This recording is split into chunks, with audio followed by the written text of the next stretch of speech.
by day, people are moving on leisure life. Everybody wants everything on the press of button. Days has gone when the people has to go in the market to purchase any kind of grocery, stationery, or any other needs of the house. Days has gone where the people need to go to the banks and stay in the long line. You can do all the kind of transaction, of course, with some constraints which are governed by your country regulatory bodies. But even then, you can do all kind of transaction sitting in one corner of the world. You can transfer your money to your needy, to your colleagues, and anyone whom you want to.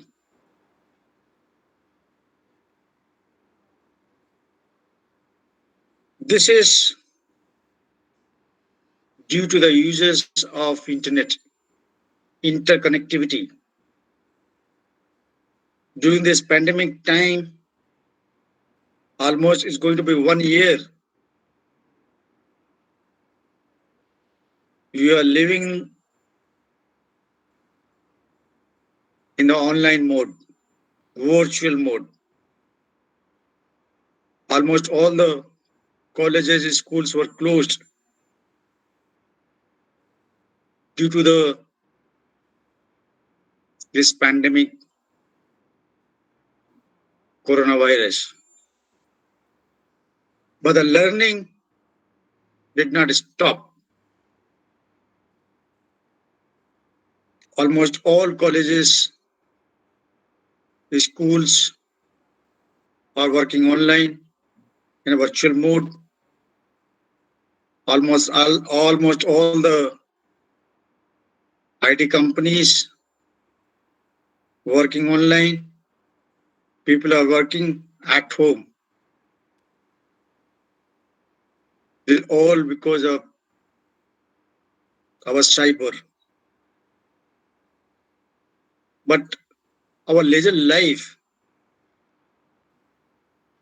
and these opportunities has not come free. If you are not cautious, if you are not using internet cautiously, then we need to pay very heavy penalties. The banks or the people the amount in the banks may be siphoned by the hackers. You are looking for the banking transaction.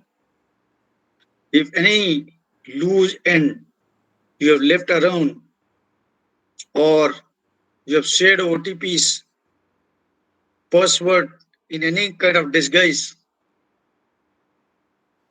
then you may go into the heavy loss. Cyber loss, cyber securities of any other country are not that powerful. Even the people are not trained. Police is not trained to the extent they can catch the hackers so easily. Of course, it is not impossible, but not so easy. Keeping all those minds, today's talk, today's seminar is really up to the market demand, everybody's demand. This will be our content of today's delivery in the seminar. Of course, few of the topics I'm going to cover. Rest my colleagues are going to cover. The very first objective to understand definition of the computer security. Let us understand what is security and what do we demand out of this security. Everybody wants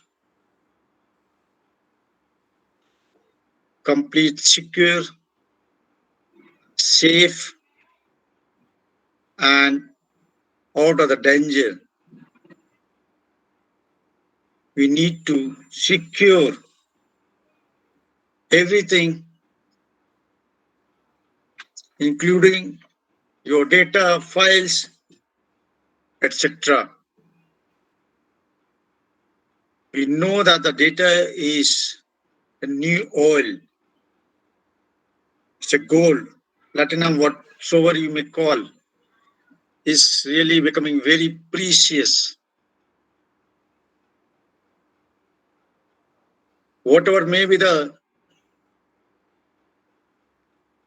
companies are looking for everybody's data. Maybe your WhatsApp, your maybe Google,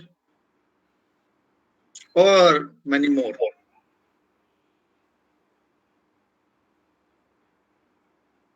Some of the people is stealing the data and selling it because it's precious. So we need to have a secure our organizations, secure ourselves, individuals from such kind of hacking, etc. As it is shown on the screen, there are multiple layers of security in place. Some of them are listed here. You need to have a physical security, you need to have a personal security, your operations security, communication security, network security, and last but not least, information security. If you talk about the physical security, it is to protect the physical items, your objects, areas, organization from unauthorized access and misuse.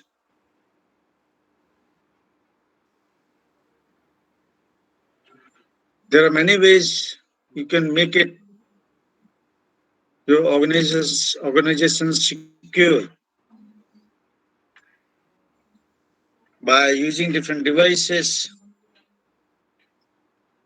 You may have a secure access, proper lighting, alarm system, video surveillance to detect and find the intruders or those who may be a possible threat to your organization. The next important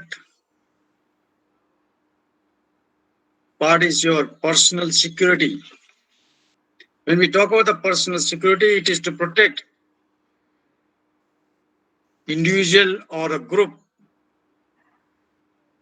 or the individuals out of the group who are authorized to access the organization and operations. You need to have updated softwares. As most of the time you must have seen while using the Windows or working on any of the operation on our laptop, you must be getting some kind of notification that you update your softwares. The updated software has some patches that improve your security up to the mark. Use proper antivirus protections, firewalls.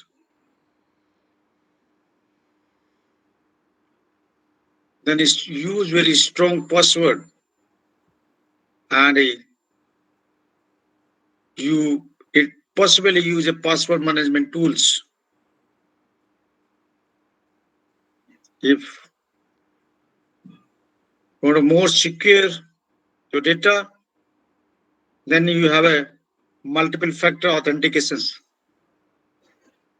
It may be two-way, two factors, or maybe three factors, and so on. You maybe a biometric finger touch or face recognition.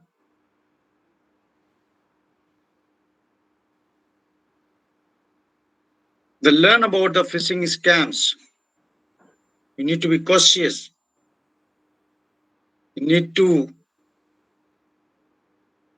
very cautious while opening any of the mail, taking up any of the call, and so on. Protect your sensitive personal identifiable information. This personal identifiable information includes your address, phone number, your date of birth, social security number, it may be Aadhaar number, voter ID number, IP addresses, location details, or any other which can enable hackers to steal your data. Many other people very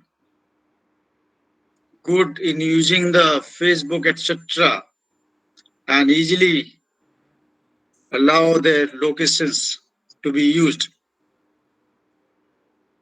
By my advice, if you are not good in making yourself secure, please do not do so. You need to use your mobile devices securely. There are new kind of threats in mobile security. You may have a mobile spyware in disguise of any of the software. When you download those softwares, the mobile spyware may land up in your phone. Mobile botnets are there to hack, to steal. So need to be very careful.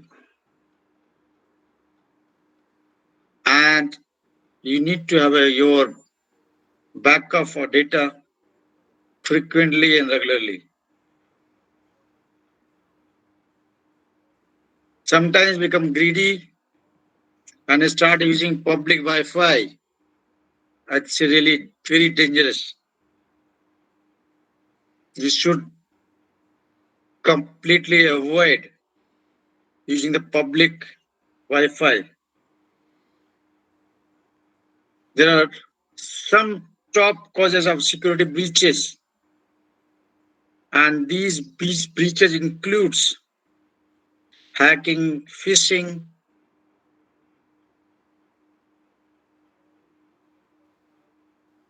malwares. We should be very careful in this in using this kind of software, etc. I was looking at one of the data. Of course, I'm not able to share it right now. Among the top causes of the security lapse in the security, some of them are phishing, hacking malware, It is consists of almost 31%. Individual mistakes attracts for security breach, and it is almost 24% of the total breaches. And then some more are there like external theft, vendor, internal theft, and so on. So as I said, one of the biggest security breach comes in a way phishing, hacking, and malware. If we include the individual mistake and the phishing, etc., it is more than 50% through which your data is stolen by the experts or hackers. The layer is called the operations security. In the operations security, it is to protect the details of a particular operation or series of operations or series of activities. It is a vital component in protecting and the production mechanism to safeguard your sensitive information and preserve secrecy whichever is required. There are few steps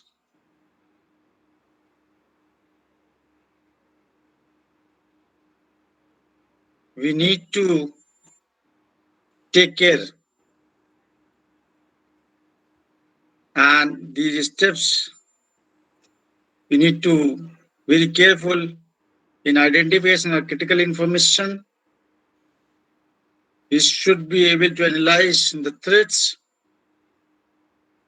We should be in a position to analyze the vulnerability.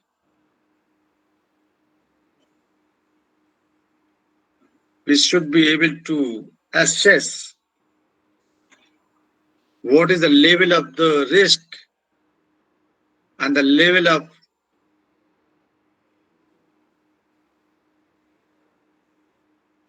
unsecure your data is. And accordingly, we should be able to apply the appropriate tool and use the countermeasures. The next one is a communication security. Let us have brief about the communication security. It is to protect an organization's communication, that is your media, your technology, and the content. And it is the prevention of unauthorized access to your telecommunication traffic, communication traffic, or to any written information that is transmitted or transferred. And there are several communication security disciplines, and some of them includes your cryptography. That's one of the discipline of the communication security, where we try to encrypt. We need to understand the encryption and decryption. While doing the encryption, we try to make our data which is unreadable. And of course, at the end, we need to understand the decryption also. Don't need to, even a layman, because the people who are working on this security, they are having good kind of your this communication security. The next one is emission security that prevents the release or captures of equipment emanations and to prevent information from unauthorized interceptions. And while talking about the communication security, we should not forget the transmission security that protects the unauthorized access when data is physically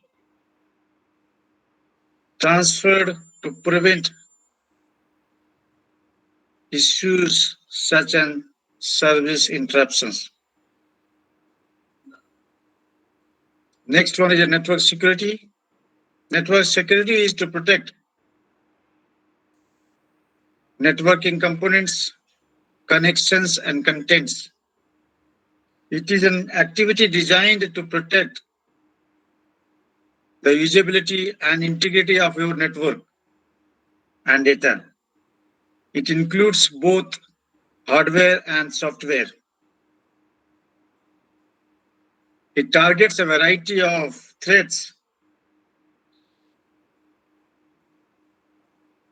There are different types of network security devices and tools which are being used to secure our information. We need to have proper access control, antivirus, anti-malware softwares. We need to have application security in place. There has to be some tool that analyzes the behavioral analysis, someone to analyze data loss and preventions. We need to have some kind of distributed denial of services, that is DOS and DDoS. We need to think about the different kind of attacks, black hole attack, worm attacks, etc. There are many kind of attacks. And we should have a proper firewall. And the last is the information security that refers to the process and methodologies which are designed and implemented to protect your electronic, print, or any other form of confidential or the private or the sensitive information or data from the unauthorized access, use, misuse, disclosure, destruction, modification, disruptions. Information security often referred to an infosec,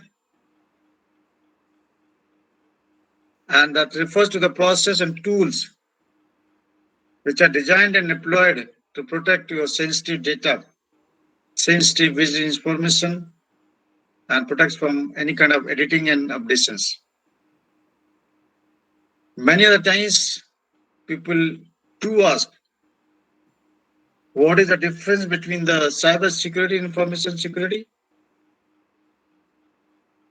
Information security and cyber security are often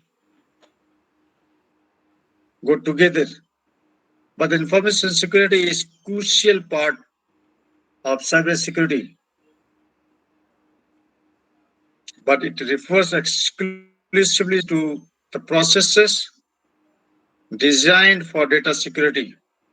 Cyber security is a more general term that includes information security. If we talk about the information security, there are different types of the information that we can talk about. That the application security,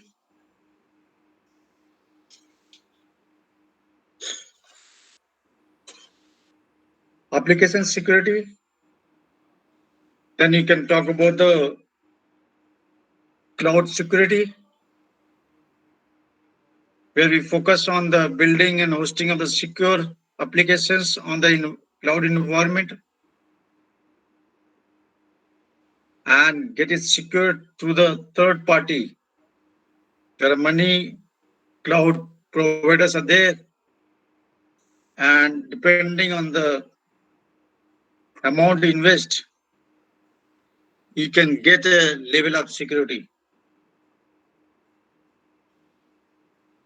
Then cryptography is one of the type of information security. Infrastructural security,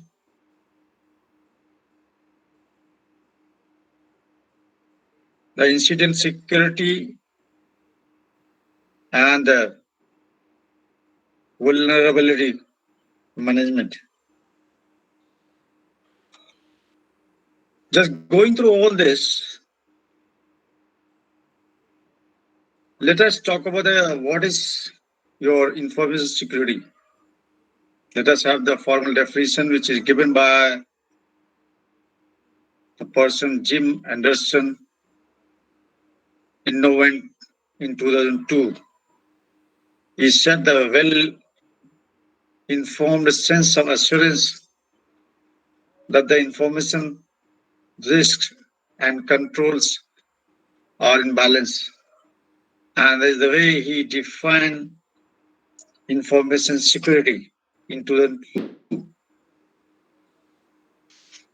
It is the protection of computer system and information from harm, theft, and unauthorized uses.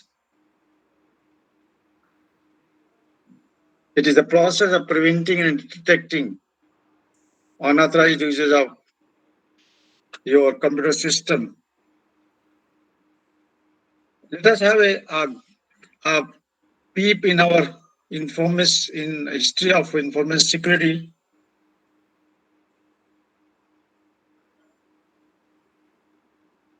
It's in the beginning when we are using the first mainframe.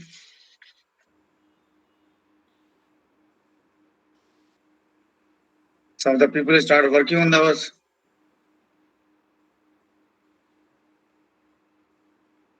There was a limited access, limited physical controls, limited security, and of course, we are rudimentary in defending against the physical theft and espionage and sabotages.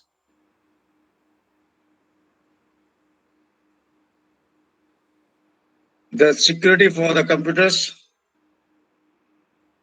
was not very strong.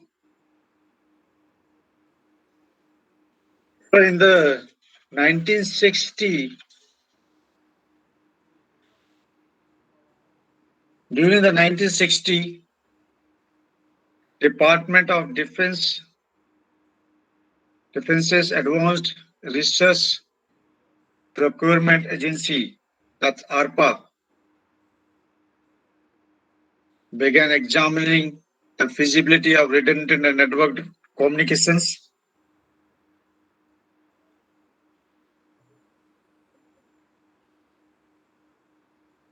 And that time, Larry Robert developed ARPANET from its inception. That's a great beginning. In the 1970s and 80s, during that decade, ARPANET became a popular and people started using it.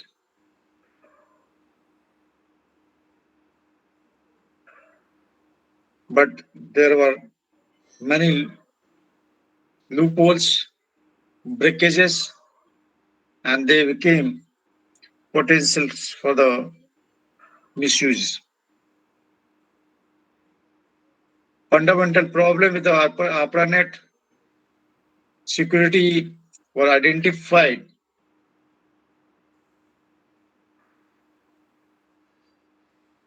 in December 1973. Robert Metcalfe indicated that there were fundamental problems with ARPANET security. There are no safety procedures for dial-up connections to a planet. The non-existent user identification or the system in our planet.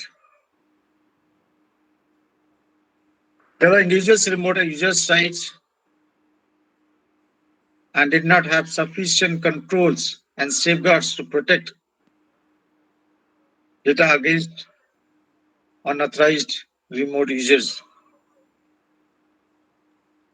There were no safety procedures for dial-up connections. There was much of the focus on the research on the computer security,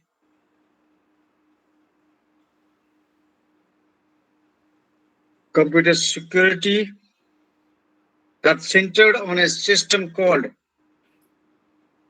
Multics.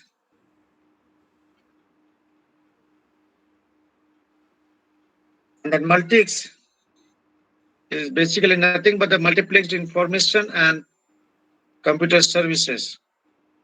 In mid-1969, not long after reconstructing of the Multics project, several of the key players created a new operating system that is called Unix.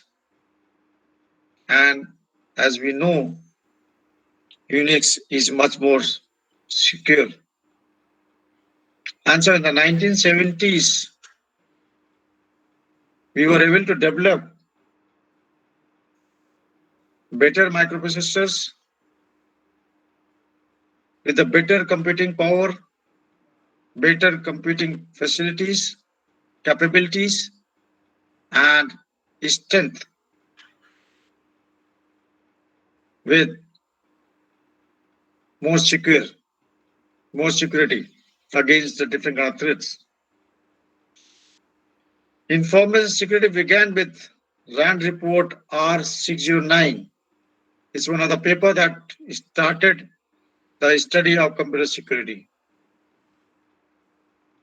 The scope of computer security grew from physical security, and that includes the safety of data, and people are talking about how the data can be saved, how to save from unauthorized access, how to save our data, and how to limit, how to restrict the unauthorized access to our data. Involvement of personnel from multiple levels of an organization. So this was really worrisome, how the multiple people are allowed to access the data without losing the privacy, without losing any data or the critical information. The 1990s, at the close of the 20th century, as networks of the computer became more common, and so too did the need to interconnect networks.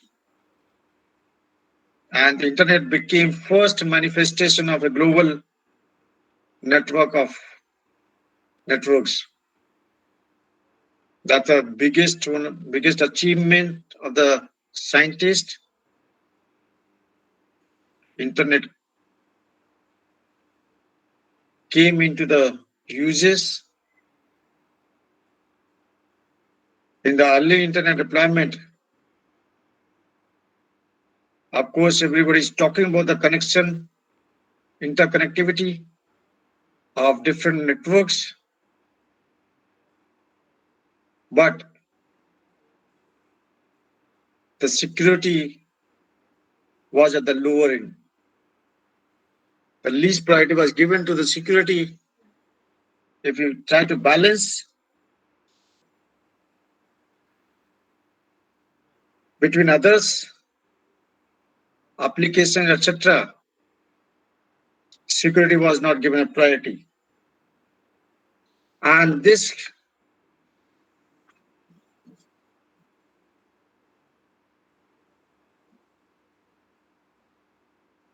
became a problem for the many. Though the millions of the computers network came into the connection of each other, communication became faster, communication became easier, communication became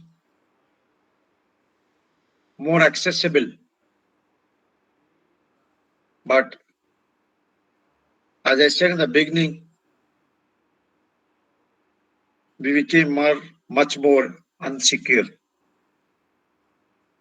Ability to secure a computer's data influenced by security of every computer to which it is connected.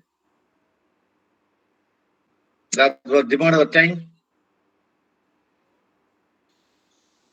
And so the people started working on the security. And that's the beginning where we started focusing too much on the security of everything. With a bigger connectivity, bigger people who are working on the data, transferring the data from one end to another end,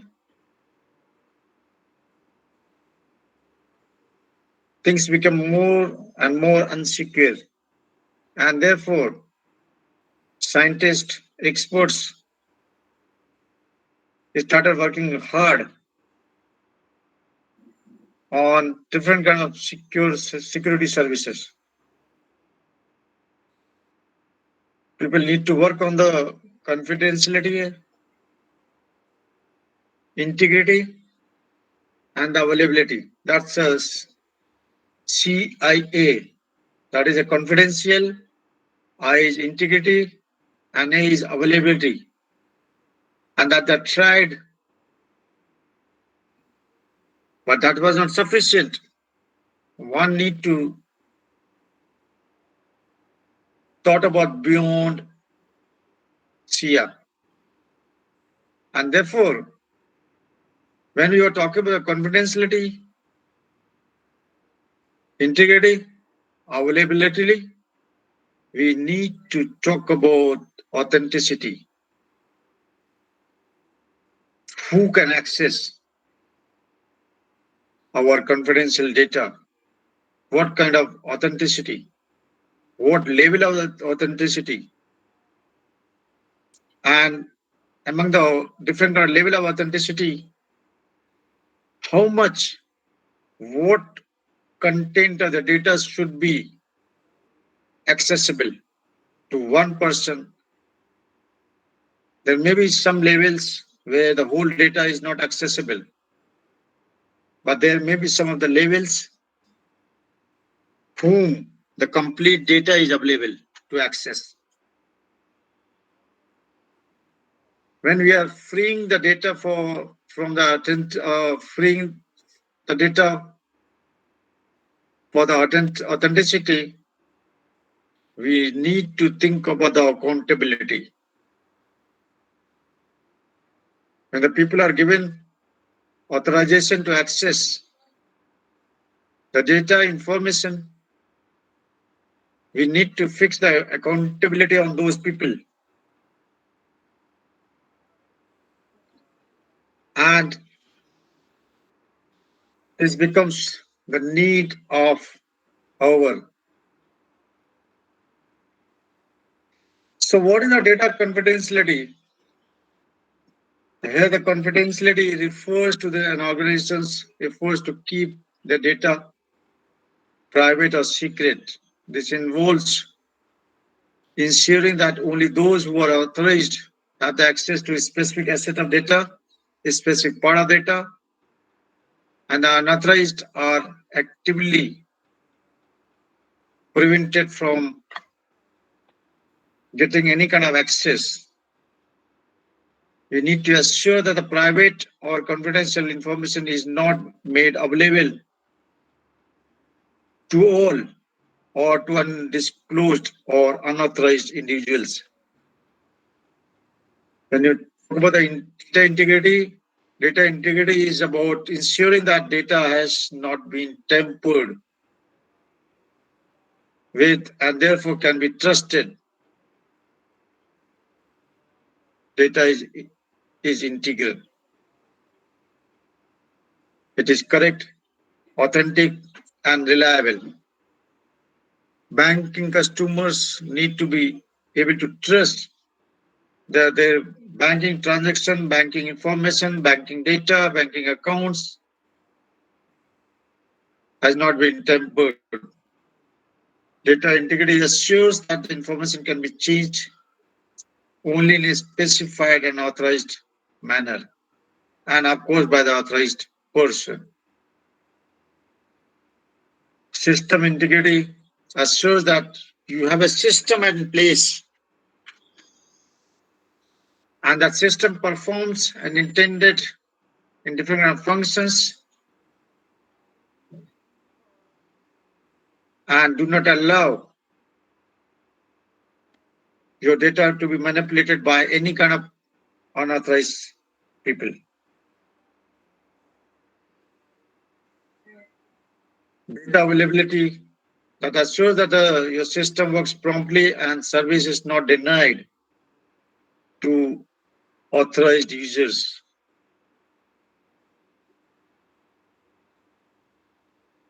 Your data should not be attacked. Data should not be compromised.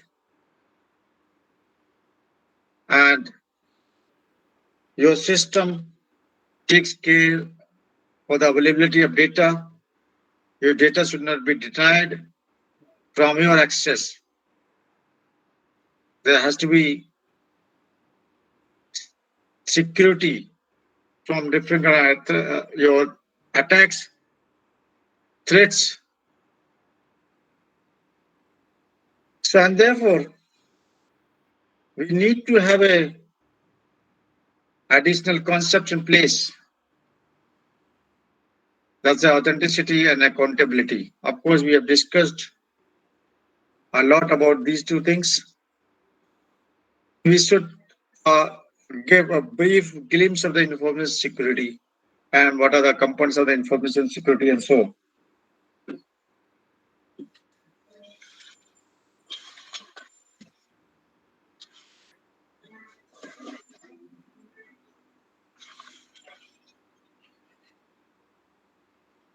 Information security is an entire set of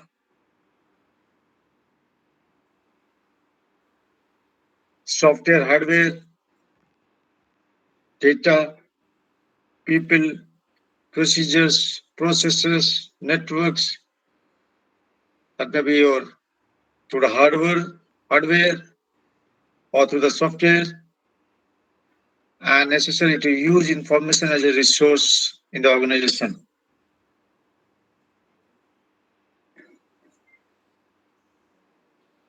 How to secure, how to make your information secure, and therefore information security need to take care of the network security. As in the beginning I said, your computer and data has to be secure. There has to be some kind of management of information security. And altogether, to control all of them, one of the major components of the information security is policy. The organization must have proper policy through which you can have an information security at whatever the level that your organization needs. Computer can be a subject of an attack. So here the computer can play two kind of role here. One role is a subject of an attack, where the computer is used as an active tool to conduct attack. This is one role. That's the attacker role. The second role can be when the object of an attack, the computer is entirely being attacked. So one is to attack, that is one of the role. The another is being attacked. This is what we are trying to show here, these two roles. One is a subject, the another is an object. On the left-hand side, the hacker is using a computer as a subject of an attack. On the right-hand side, the remote system that is the object of an attack. So hacker is using the object. Of course, this is another machine or device, and attacking to steal the information through different kind of technique, the skill injection, penetration, etc. There are many techniques. Of course, my colleagues are going to tell about this. The three very important elements of the security. One is a threat, that anything that can exploit a vulnerability intentionally or accidentally and obtain damage or destroy an asset. That's the threat. Similarly, vulnerability can be defined. These are weaknesses or gaps in the security program that can be exploited by threats to gain unauthorized access to an asset. The vulnerability can be found in many ways that, of course, in the beginning is said. It can be a weak password, your data sharing the confidential information, and so on.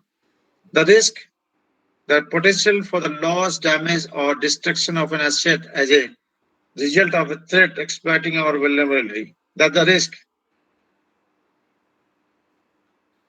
Just to take care of security at different level, we need to have a network security. Of course, I'm not going in detail because I already discussed about this, network security and so on.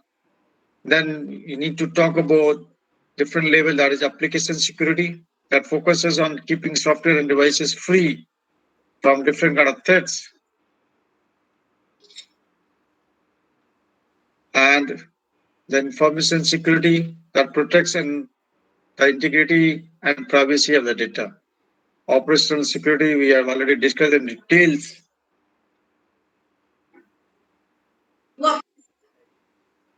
The last year is a cybersecurity. Of course, in detail, my colleague is going to tell. The cybersecurity is the practice of defending computers, servers, mobile devices, electronic systems, networks, and data information from the malicious attacks. It's also known as information technology security or electronic information security. Here I like to end my talk. My another colleague, Dr. Bharat Bhushan, is going to take over from this onward. Once more, I like to thank the organizers for giving me an opportunity. And I like to thank all the audience and participants who gave a patient listening. Of course, as Master of Ceremony told in the beginning, that all the questions will be floated at the end. If the questions comes, I will be available at the end to answer your queries. Thank you so much. Thank you, and hand over to the anchor. Thank you so much. Welcome, sir, and once again, thank you, sir, for discussing different ways of increasing security and its history Stopping my over the sharing. time. Yes, sir. I stopped by sharing. Okay. Security in Thank you. competing paradigms, I would like to welcome Dr. Bharat Bhushan. He is an assistant professor of the Department of Computer Science and Engineering at the School of Engineering and Technology, Sharda University. He is an alumnus as well as a PhD scholar of Viral Institute of Technology. In the last 3 years, he has published more than 80 research papers in various renowned international conferences and SCI index journals, including wireless networks, wireless personal communications, emerging transactions on telecommunication. His current research interests include wireless sensor networks, Internet of Things, and blockchain technology. So I would like to welcome Dr. Bharat Bhushan sir to take over the webinar. So, good evening, everyone. I hope you all can hear me. Am I audible? Yes, sir, you are. Yes, sir. So, is the screen visible? Yes, sir, it's Okay. visible. Yes, sir. So, as Dr. Parma Nand sir has shared the need for information security, so I'll be continuing from the last slide that he has discussed, that is the cybersecurity. So, my first objective will be what is cybersecurity and cybercrime, and then we'll be saying what are the different types of cyber attacks that we are experiencing nowadays. So moving on to internet is something that has made us very much insecure at this point of time. So, why is it so? This is because the internet was not designed to be as big as it is today. We never thought that internet will be so big, so many things it will be covering, and so many services and applications it will be providing to all of us. So we never thought that it will be as big as it is today. And this itself means that it is actually fundamentally insecure. So this internet is something that allows an attacker or the adversary or the malicious user to work from anywhere on the planet. And according to the Science Institute, the top vectors for vulnerabilities that are available to a cyber criminal are four. The first is the web browser. Then we have the IAM clients, the web applications, and the excessive user rights. Talking of the IAM clients, it is nothing but the instant messaging clients. Like IAM clients actually allow you to add users to a contact list. We call such a list to be a buddy list, isn't it? So once a user has added to your contact list, you are then able to see that person's status or presence, that is whether they are online and available to chat online but currently away from the computer, or they are offline. And another is the web applications, different types of web applications or those these cyber criminals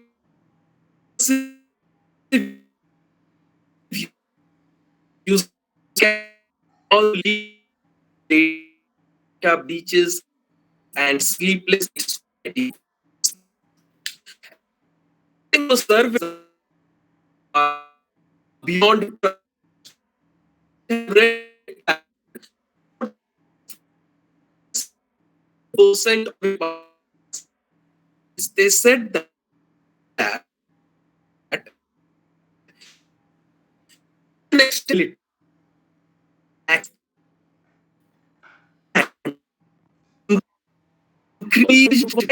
Demand on internal IT help desk, isn't it?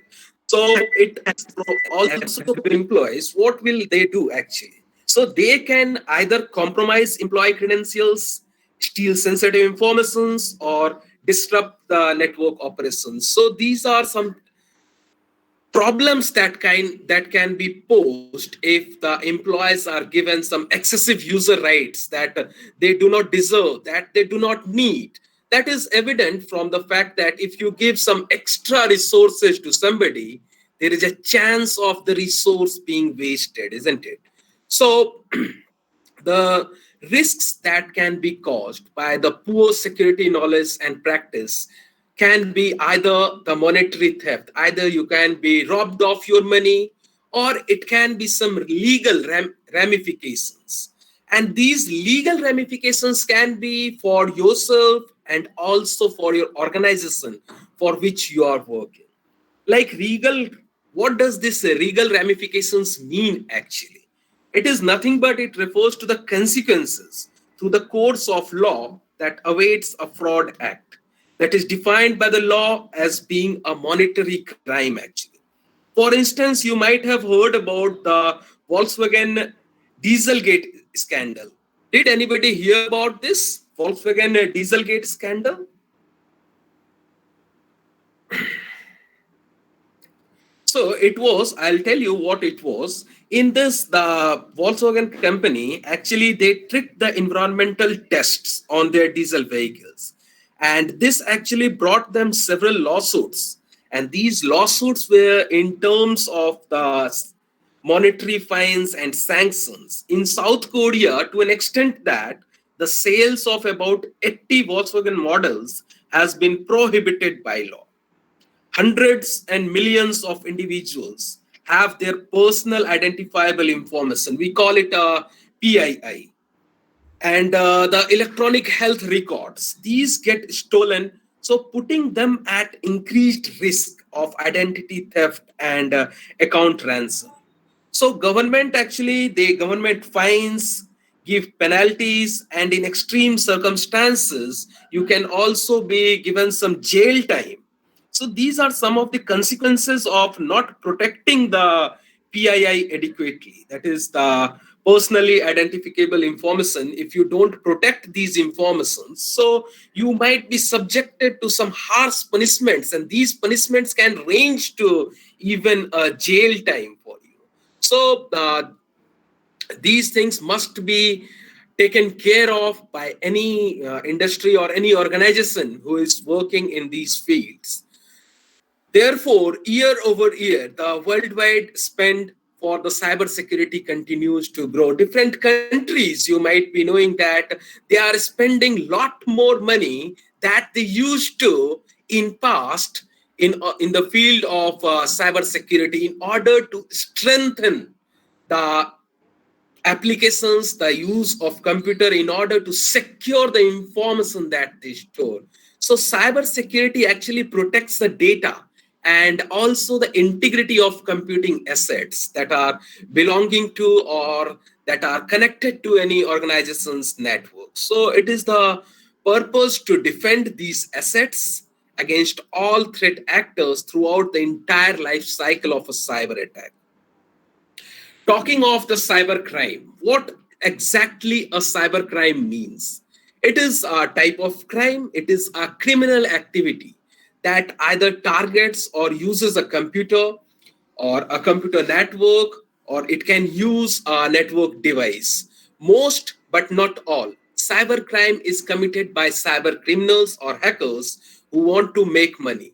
But there are several other persons, several other individuals apart from these cyber criminals and hackers who also carry out these cyber crimes. And these can be some individual or some organizations. In our later slides, I'll be telling you who are those individuals, who are the organizations who actually commit these cyber crimes. So this will be the topic of discussion this will be the major objective of mine. Like in this slide, you can see two persons named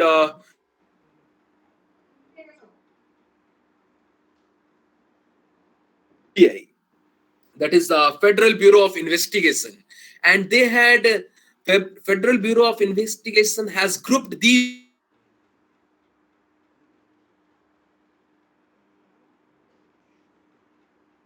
as so these persons are accused of conspiracy to commit computer intrusions, conspiracy to commit wire fraud, and aggravated identity theft. So these are some of the charges that have been labeled against these two individuals by the Federal Bureau of Investigation. Moving on to categorization of the cyber crimes, the computer can act as two things. It can act as a target and it can also act as a weapon. The computer as a target, the methodology actually uses one digital device to victimize the other digital device. And the example for this is hacking or the worm attack, the virus, and the denial of service attack. So we'll be seeing all these attacks in detail in our further slides. And the second characterization is the computer as a weapon that uses computer to commit real world crimes. And you can say the cyber terrorism, credit card frauds, and other things are related to this computer as a weapon. Before we say what are the different types of cyber attacks, what are the vulnerabilities to the systems, we must know what are the different types of hackers. Actually, there are several individuals who are termed as hacker, whoever commits some cyber crimes, they are termed as hackers, and some do it intentionally, some do it for the organizations, and some do it unknowingly. So actually there are three different types of hackers. You can see that is the black hat hackers, the gray hat hackers, and the white hat hackers. There are different hats, but what do they mean actually? So in our later slides, in our further slides, we'll be seeing in detail why, how, and what is the need to label some cybersecurity expert as hackers. I said some cybersecurity expert are also hackers. We'll be seeing, we'll be justifying this statement, how a cybersecurity expert can be labeled as a hacker. Moving on to the first one, that is the black hat hackers. The term black hat actually originated from the Western movies where the bad guys actually wore black hats and the good guys wore the white hats. So this term black hat refers to the bad guys of the Western movies. So black hat hackers are the ones with poor intentions. These people, like all hackers, have somewhat advanced knowledge of computers and they use these skills either to spread malware, or they can use it to steal credentials or wreak havoc on someone else's systems. So an individual who attempts to gain unauthorized entry into a system or network to exploit them for malicious reasons can be labeled as a black hat hacker. So the key here is that these hackers were not given permission to break into a system.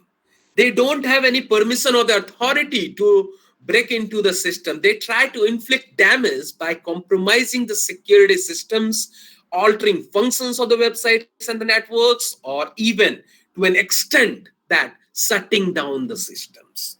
So why do they do it? Why do these black hackers do what they are doing actually? What is the need?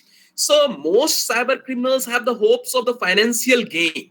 And that is done by holding someone else's data hostage, and they might require some compensation as a ransom, or they might use the credentials to gain access to somebody's account, for that matter, maybe a bank account.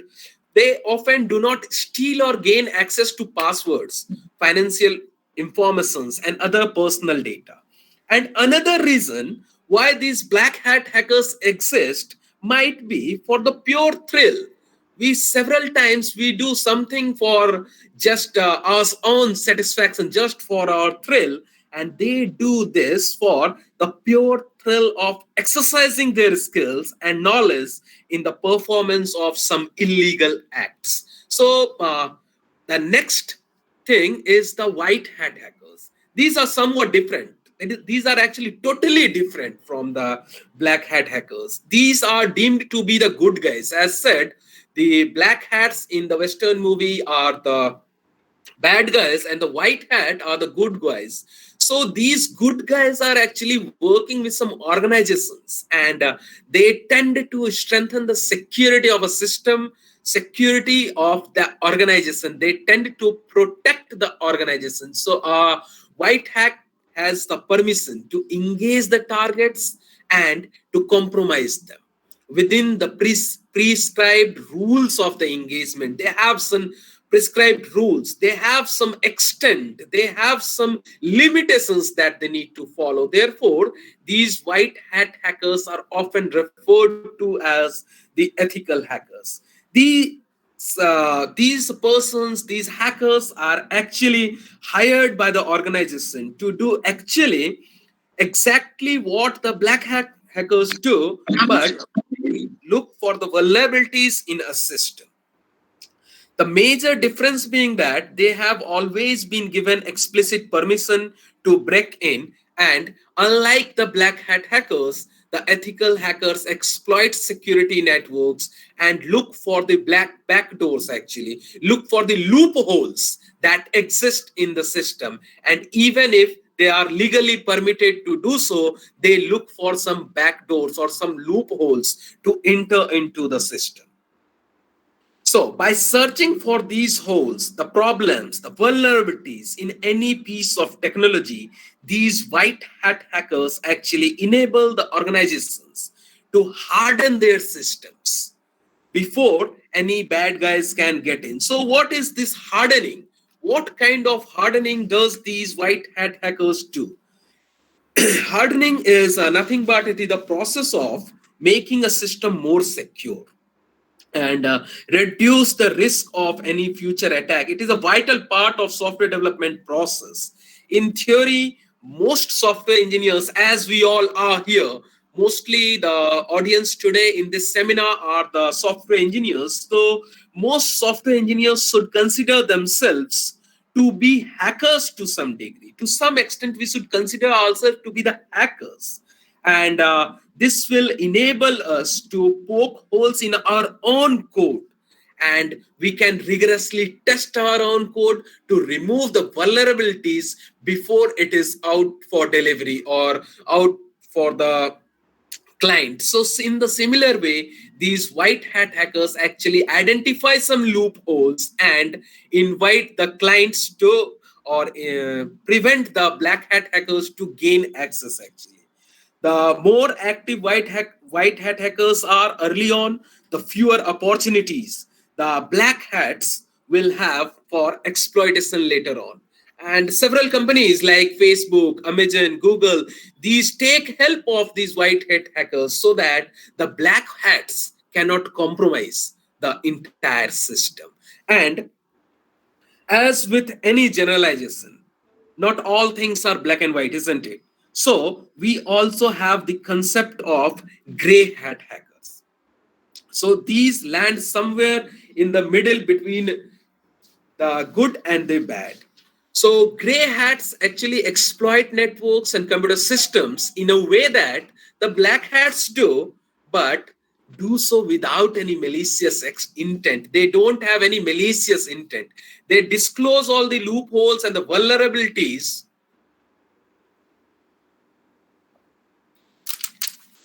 to various law enforcement agencies or the intelligence agencies. They surf the net and hack into the computer systems to notify the administrator, actually, that their system contains one or more vulnerabilities. So the working of this gray hat and the white hat hackers are almost similar. They might inform an organization that they have been able to exploit their system and subsequently ask for a fee or ask for some amount to fix it. However, if the organization does not respond in a timely manner, or if they do not comply at all, if they don't care about these gray hat hackers, these are the hackers, these are the individuals that can become a black hat hacker. How? By posting the point of exploitation on the internet for the entire world to see, or even exploiting the vulnerability themselves.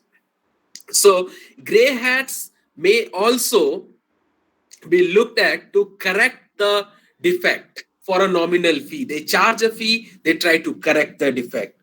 Technically, the work of the gray hat hacker is illegal. But no matter their intentions, since they do have permissions to try and break into the system. So these are the three different types of hackers, three different type of cybersecurity experts. Expert because white hat hackers and the gray hat hackers actually help the organization to some extent. So some experts can also be these hackers. So we should avoid these black hat hackers rather than the white and the gray hats.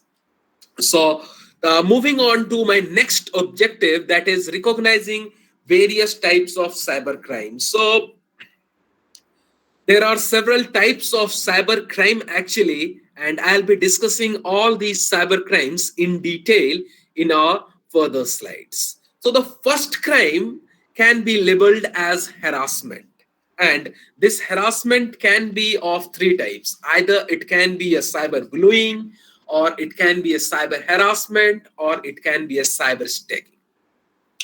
What is this cyberbullying actually? As the name suggests, bullying takes place over the digital devices like cell phones, computers, and tablets. So cyberbullying can work through or occur through SMS, text, and apps, or online in social media forums or gaming. So people can view, participate in, or share their content. It includes actually sending, posting, or sharing negative, harmful, false, and mean content, for example, from about somebody else. So it can include the sharing of personal or private information about someone else, and this can actually cause some level of embarrassment, or you can say humiliation, to the person whose information is leaked. And the most common place where these cyberbullying occurs, we all know, is the social media, such as the Facebook, Instagram, Snapchat, TikTok. All these things are the major place where the cyberbullying actually occurs. It can also take place in the online forums, chat rooms, or some message boards, such as the Reddit you might have heard of, the email, or in any online gaming communities. So these cyberbullyings can take place at n number of places. Talking of the cyber harassment and the cyber stacking, as the name suggests, the motive is to control or to intimidate the victim in order to gather some information for use in other crimes like identity theft or some offline stacking. While we should not blame cyber stacking victims, but yes, the current online landscape, the trend nowadays, lends itself to creating some easy targets.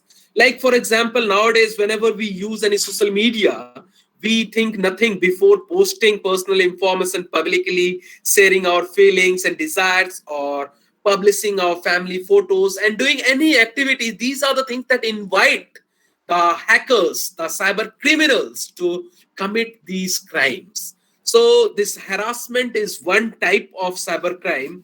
Moving on to the second one, that is phishing. We might have experienced these cyber crimes in our daily life.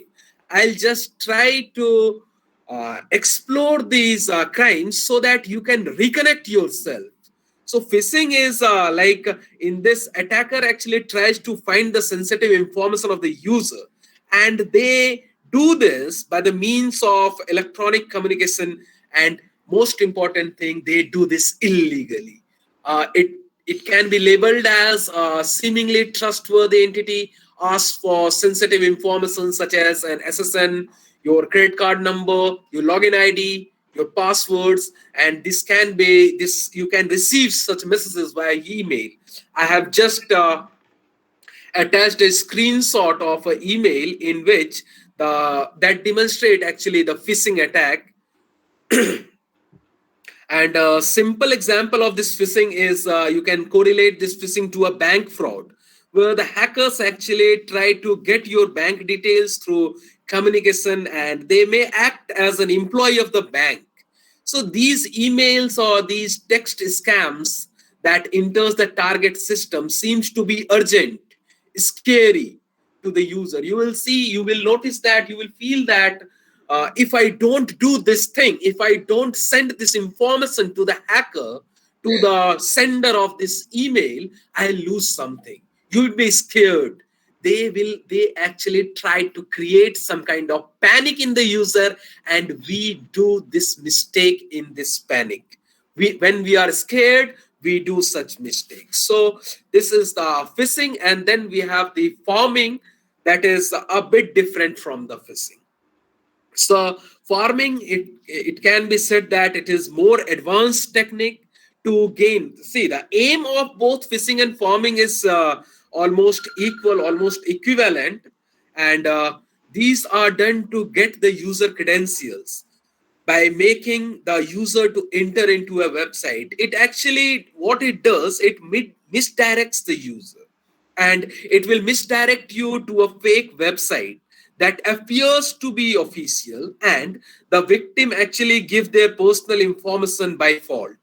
Also, the link provided in the email may lead to a counterfeit web page, and this web page will tend to collect important information, and this information can be your contact information, and it can also be your electronic health records, and it can be related to the healthcare, and any information related to the health of an individual is of paramount importance. So this information can be submitted to the owner, to the hacker, and he will gain access to your some personal information. So this is the farming attack. In this, you can see in this, I had attached a screenshot of a mail that demonstrate the farming attack. You can see, like, we have received notice that you have recently attempted, but with whom have you attempted this notice, he is not mentioning. Sometimes the name of the bank can be misspelled. Sometimes the copyright date will be old, or it might be missing. So these are some issues that we must look at before sending any information. And nowadays you might be receiving call every now and then that you have been selected for a credit card or some offer from this bank, and so you should not reveal your information. There are a lot of incidents that have been reported in the past few years, and but now, as the users, as almost everyone nowadays are aware of these scams, so these scams has reduced, but still these are to an unacceptable level at this point of time.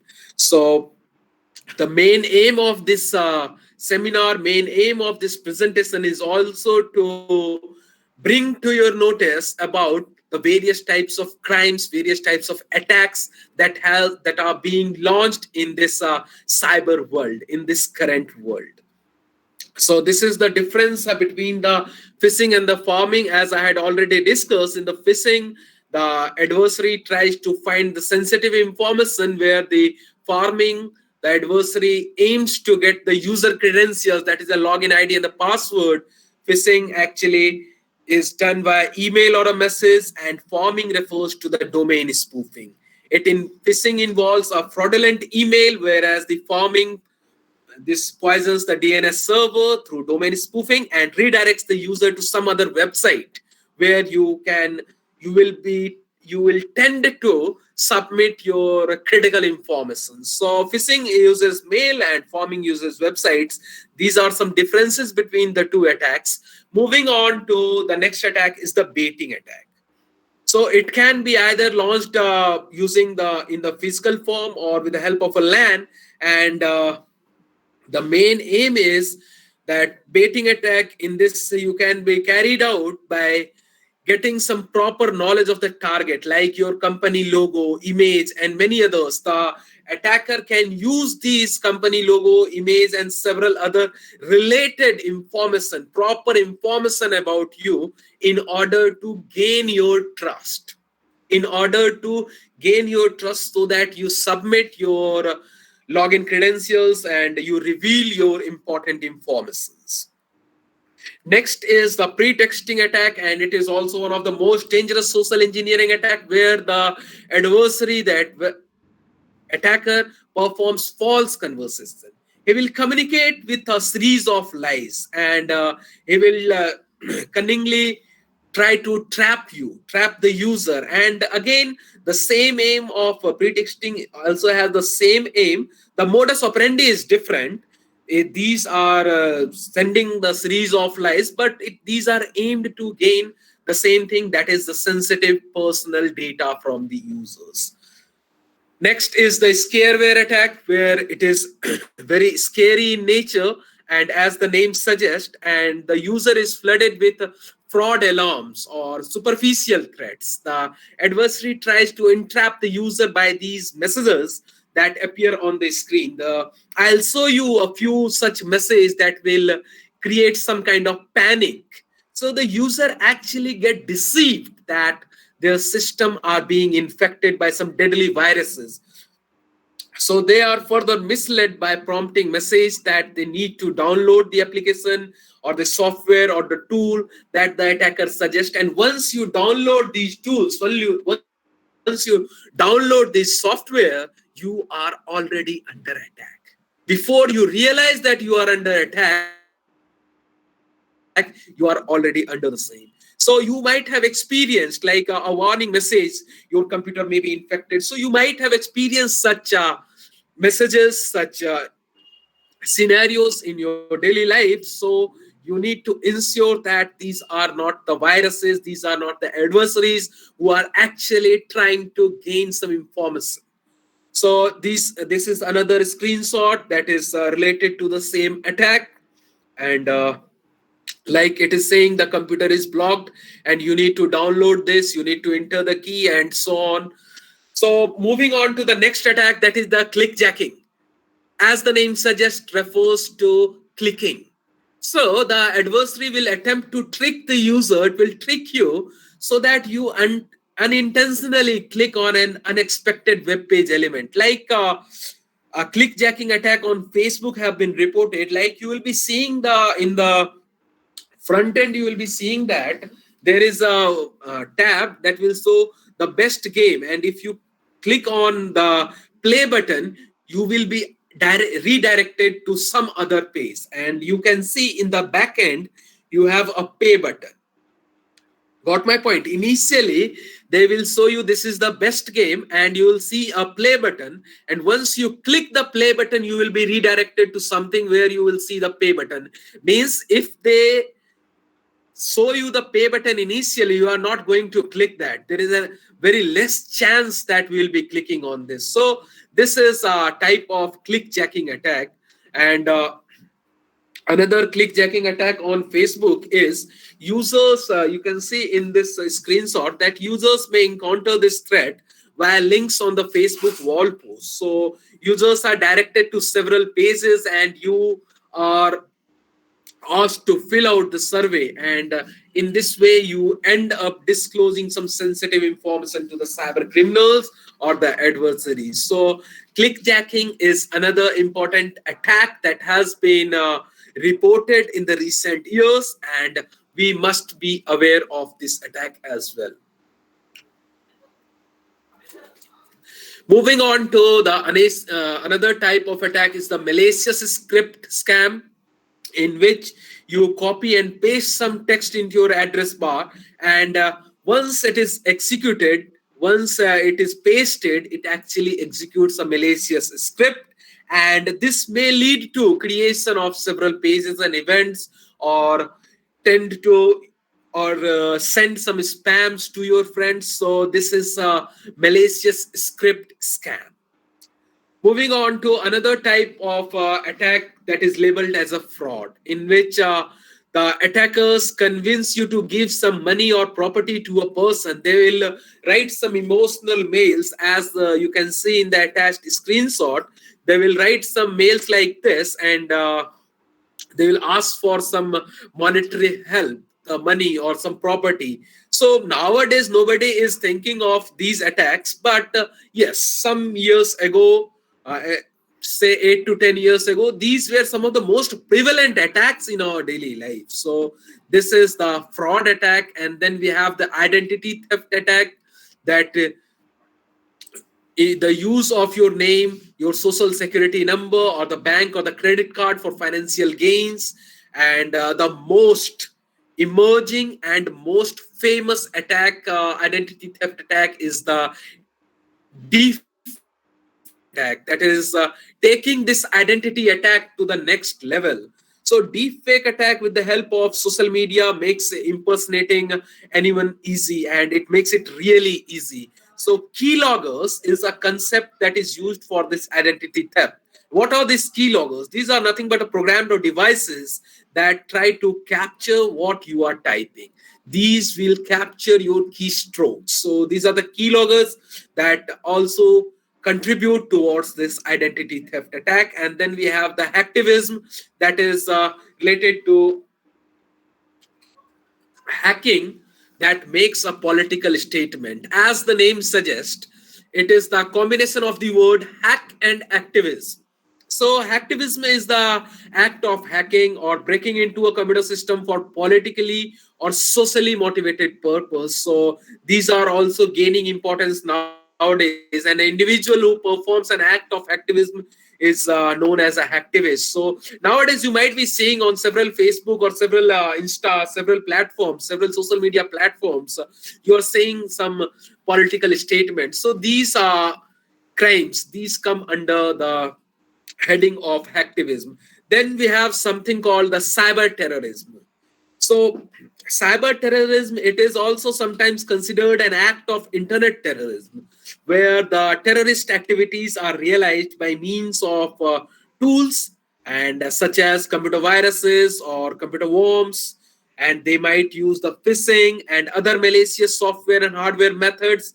So cyber terrorism is a controversial word actually. Some authors opt for a very narrow definition, and relate this narrow definition actually relates to the deployment by known terrorist organizations for the primary purpose of creating alarm, panic, or physical disruption, whereas some other authors prefer a broader definition of this cyber terrorism, which includes the cyber crime. So cyber terrorism is the use of internet to conduct violent acts that result or that can threaten or loss of life or significant bodily harm, that can cause some kind of harm to you in order to achieve political or ideological gains through threat or intimidation.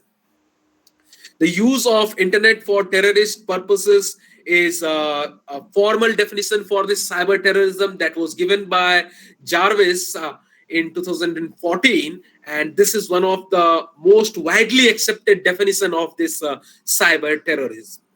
And then we have a very well-known attack, the DOS attack, the denial of service attack, that is meant to shut down a machine or a network, thereby making it inaccessible for the intended users. What these adversary does, it tries to send enormous number of messages. These try to flood the bandwidth of the victim's network and fill or her email box with the spam, thereby depriving the legitimate user the services that he or she is entitled to. So there are two common type of denial of service attack, that is the ping that and the teardrop attack. I'll be discussing about these also in our later slides. Moving on, this is in this you can see the launch of the denial of service attack. How denial of service attack can be realized in several ways. This is only one of the way in which we can realize the denial of service attack, in which you can see the attacker sends the launch command to a botnet from a command and the control server, and the control server sends it botnets of hundreds and thousands of infected hosts, and the attack traffic actually overwhelms the server, making it unable to respond to the legitimate request. The server will actually be so busy in responding to the unwanted traffic that it could not respond to the legitimate request. Therefore, this is labeled as denial of service attack. The service that must be provided is denied. That is the denial of service attack. And moving on, we all have actually heard about this software piracy, that is the theft of software through some illegal copying of genuine programs. We all see the genuine CD that we use, it is very costly, but we all have the pirated CD, isn't it? So it is intended to actually cut the cost, but it comes under a threat. It is a type of threat, and we label this to be a software piracy. And then we have a man in the middle attack. As the name suggests, if the user and the web application is communicating via original connection, the adversary might come in between and try to establish some kind of new connection both with the user and the web application and try to sniff the messages, try to gain access to the data being transmitted between the user and the web application, and try to gain access to some critical information related to the user. So there are n number of ways in which this man on the middle attack can be realized. This is the way that shows the backbone of how this man in the middle attack is placed within a user and the web application. So it is one of the most common attack from the past and also known as MITM attack. And this, as said, the hacker or the adversary tries to gain access to the communication between two parties. And after this, the hacker or the intruder reads the message which are being communicated between the two parties. And these can also modify the message. These can compromise the confidentiality, integrity, can can also compromise the authenticity of the message. So in n number of ways these MITM attacks can be realized. So this is also one of the prevalent attacks in our cyber world. Moving on to the deepfake attack. That is the last attack that I had shortlisted. There are several attacks in this cyber world. So I have shortlisted some of them, and deepfake attack is the last one according to me. So it is refers to the advances in this deepfake technology mean it's now possible to clone voices, and this cloning can be done at a scale using small audio samples. I'll show you how this deepfake attack is actually realized. So deepfakes are the fake videos or the audio recordings that look and sound just like the real thing. As the name suggests, it combines the deep learning and fake, and it employs the machine learning and AI to create the synthetic human voice or video. I'll be showing you how this can be realized. Before this, say, wrong information, if it is floated, it can lead to disastrous consequences, isn't it? So it took only one fake tweet about explosions in the White House that had injured former US President Barack Obama to wipe out more than 130 billion US dollars in the stock value in a matter of minutes. So this tweet actually had enormous, very big effect on the stock market. So these, even a single tweet can have an effect of such a great amount. Moving on to among the newest words on the technology, deepfake is the portmanteau of deep learning and fake attack, and I have attached a video here that will demonstrate the deepfake attack.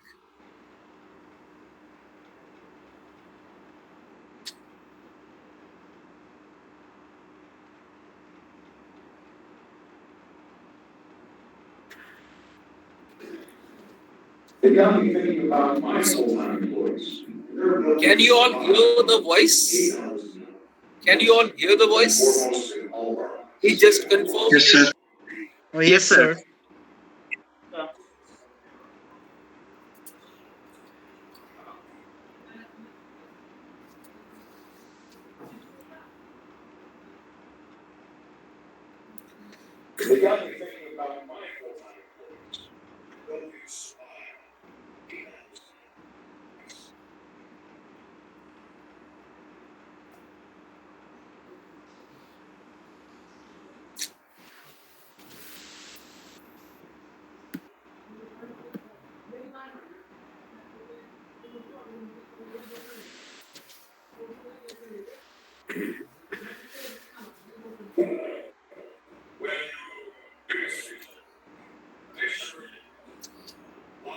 Can you hear the voice of this video, dear? Everyone? Not that much clear, sir. Okay. So I'll share the link. You can just experience the deepfake attack. that is related to this audio thing. We have some. This is another instance of the deepfake attack.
So this was actually, I'll not play the entire video. Okay, so this is instance of a deepfake attack actually, where the deep learning model is trained using some existing samples of a real person's voice or image, and with enough training, this model can generate imitation, and that is good enough to fool people actually.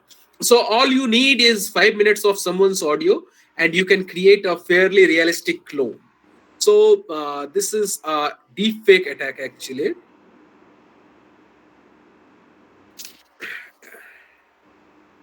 And moving on to the next objective, that is the viruses and the malware. So these were the different types of attacks related to cyber world. And next we'll be moving on to the various types of viruses and malwares.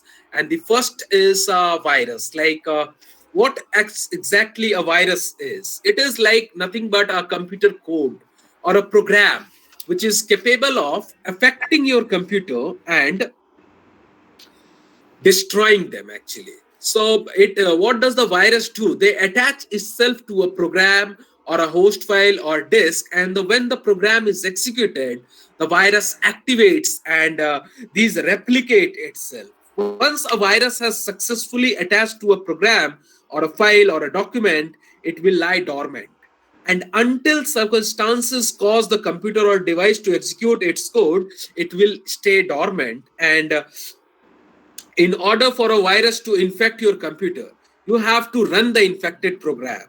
And once you do this, this will cause the virus code to be executed. This means that a virus can remain dormant on your system without showing major signs or major symptoms. So the computer virus has the tendency to make its duplicate copies at a swift pace, and also it spreads across every folder and damages the data of your computer system. We all are aware of what this virus is. It can cause computer crashes and loss of data as well. So what are the signs of the virus?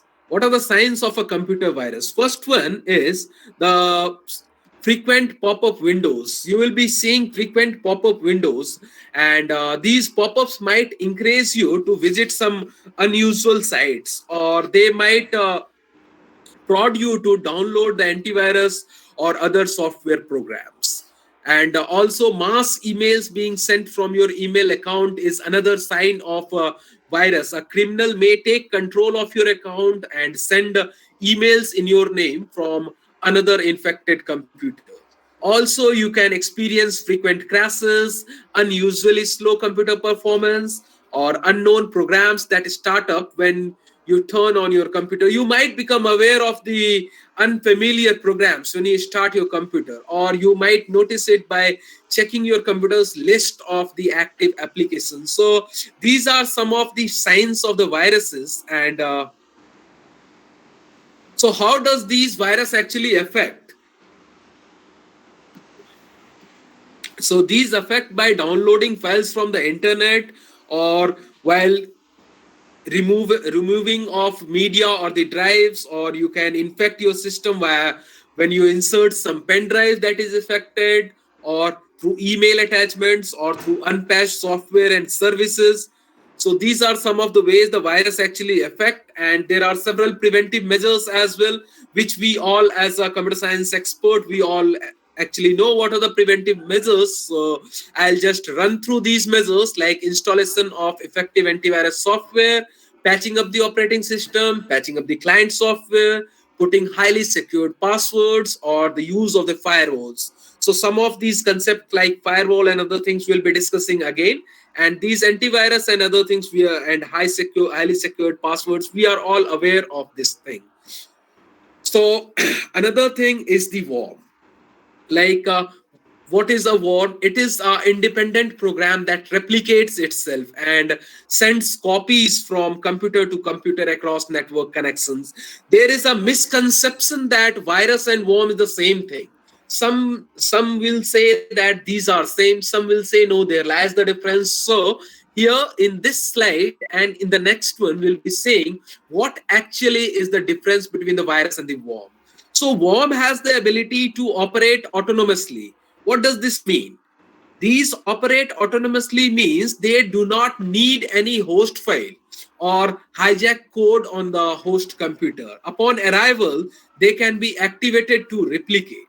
And one of the worm reported is the Configure Worm that was first released in 2008 and re-emerged in 2010 with some new behaviors. So the most important and debatable topic nowadays in this cyber world is a worm a virus? What is the difference between a worm and a virus? So I'll conclude my presentation on this debatable topic: is worm a virus? So worm is similar to virus, but no, exactly we cannot say it is a virus. The word virus is used in a generic sense to refer to any kind of malware, but that's strictly speaking not correct. We can refer any kind of malware to virus, but if you are strictly speaking, it's not correct. A virus, a computer virus, like its biological counterpart, cannot reproduce, cannot spread on its own. Instead, it injects its malicious code into the existing applications, and these use their functionality in order to carry out its mission. Whereas the name worm, like a real life worm, it may be a particularly small, but it contains within itself all the functionality that it needs to make copies of itself and move around the environment. Therefore, the primary difference between virus and the worm is that viruses must be triggered by activation of their host. These need some triggering, whereas worms are standalone malicious programs, and these are capable of self-replication. These can replicate on their own and propagate independently as soon as they have breached the system. So worms do not require any activation or any human intervention to execute or spread their code. Viruses are often attached in shared or downloaded files that can be both executable files, a program that runs a script, or it can also be non-executable files such as a Word document or an image file for that matter, you can say. So when the host file is accepted or loaded by a target system, the virus remains dormant until the infected host file is activated. And only after the host file is activated can the virus run. So it needs activation and executing malicious code and replicating to infect other files on your system. Whereas when we talk of the worms, these don't require the activation of their host file. Once a worm has entered your system, and these actually enter via a network connection or a downloaded file. So once it has entered your system, it can run, self-replicate as discussed, and propagate without a triggering event. Now, because each subsequent copy of worm can repeat this process of self-replication, execution, and propagation, the worm-based infections spread rapidly across the computer networks and the internet at large. So this is the major difference between the virus and the worm. and I'll conclude my discussion on this topic, and I'll leave it to you to find what are the other differences between the worms and the viruses. And from here on, my friend Mr. Avinash Kumar will take on, and he will give some practical demonstration of the cyber crimes and the trends forward. So that's all from my end, and I'll be rejoining at the end for your queries. So I'll hand over the control to the coordinator. Thank you, sir, for giving us an insight into cybersecurity, different type of hacks,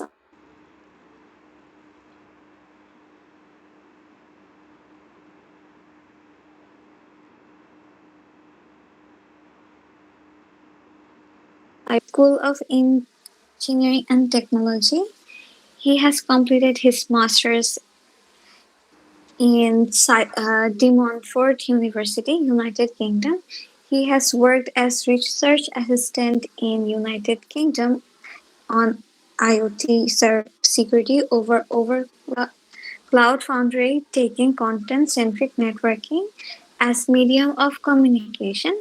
He has recently completed drone hacking with EC Council.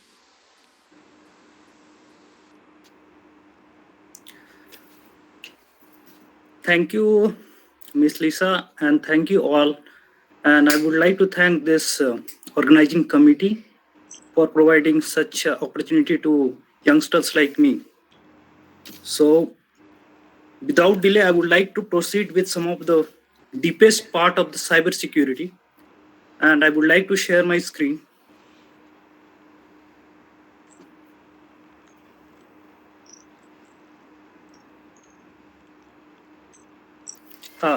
Is the slide visible, please?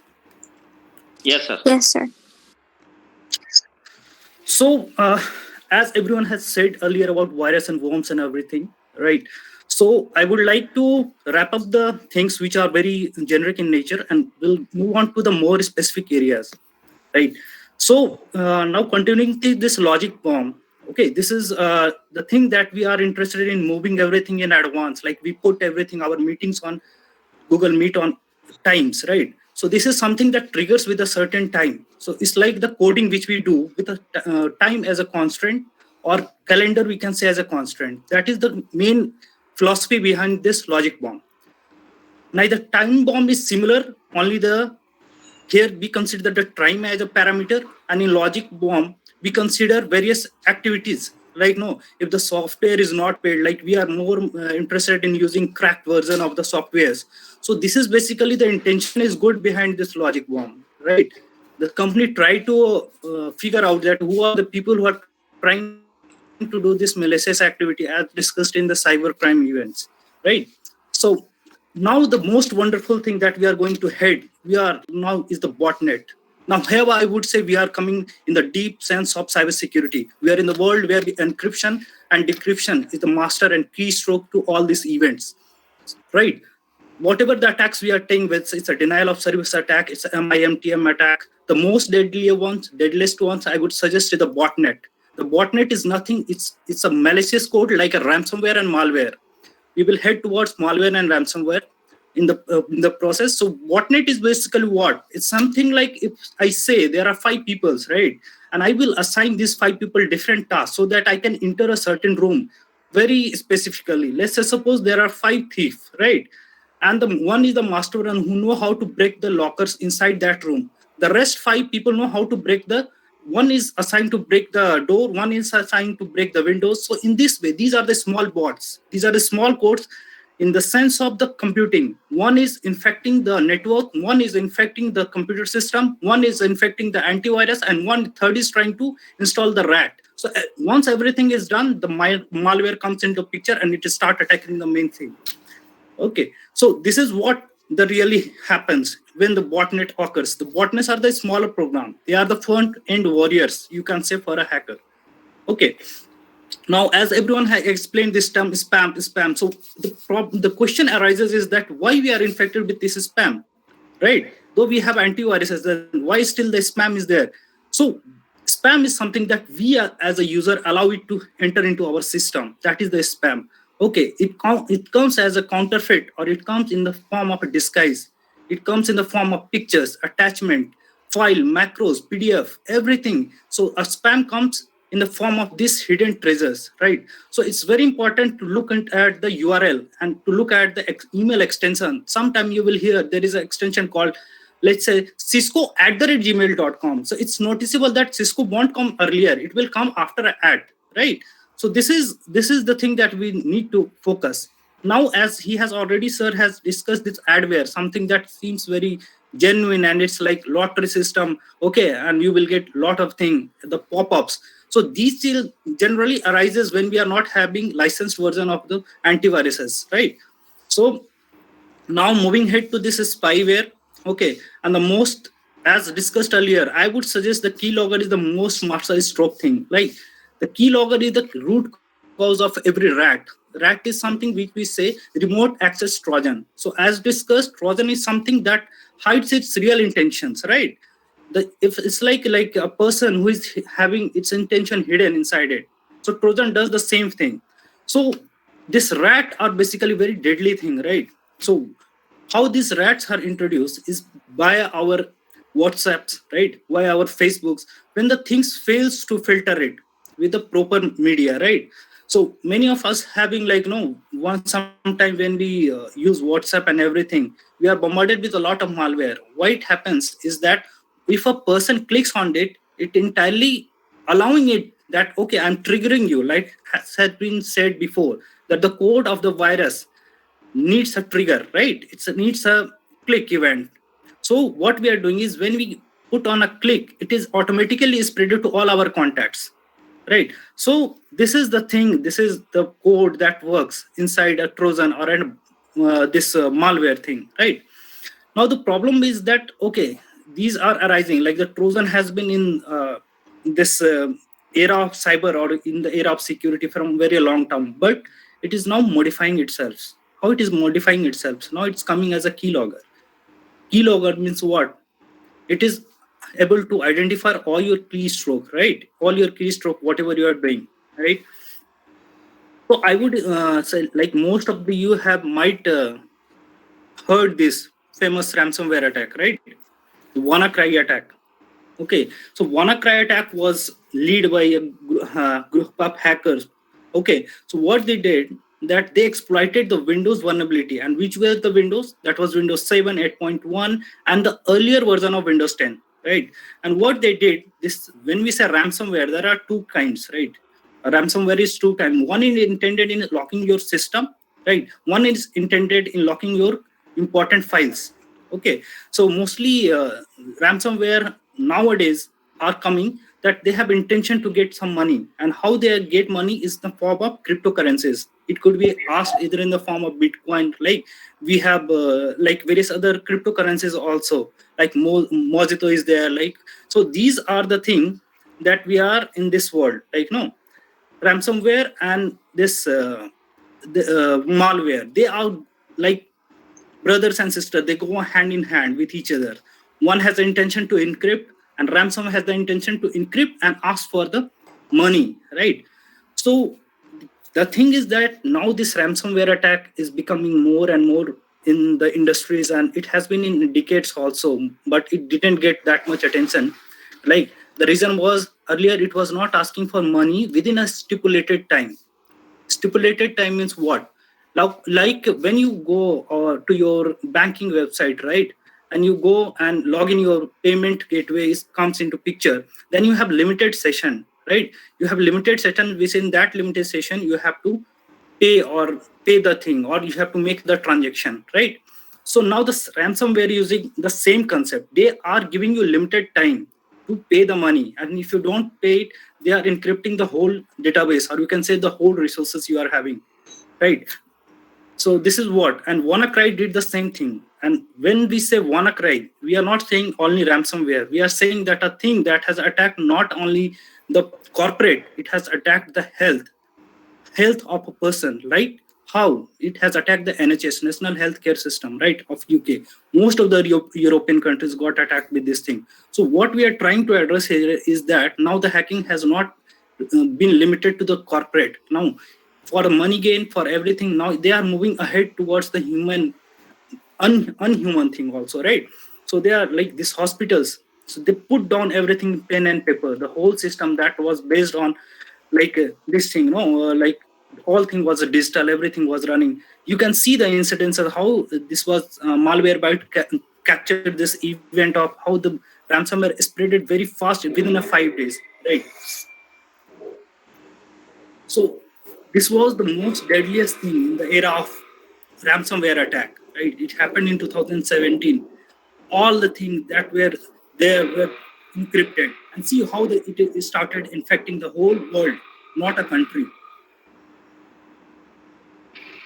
Now see the 1, 2 is coming. Now see.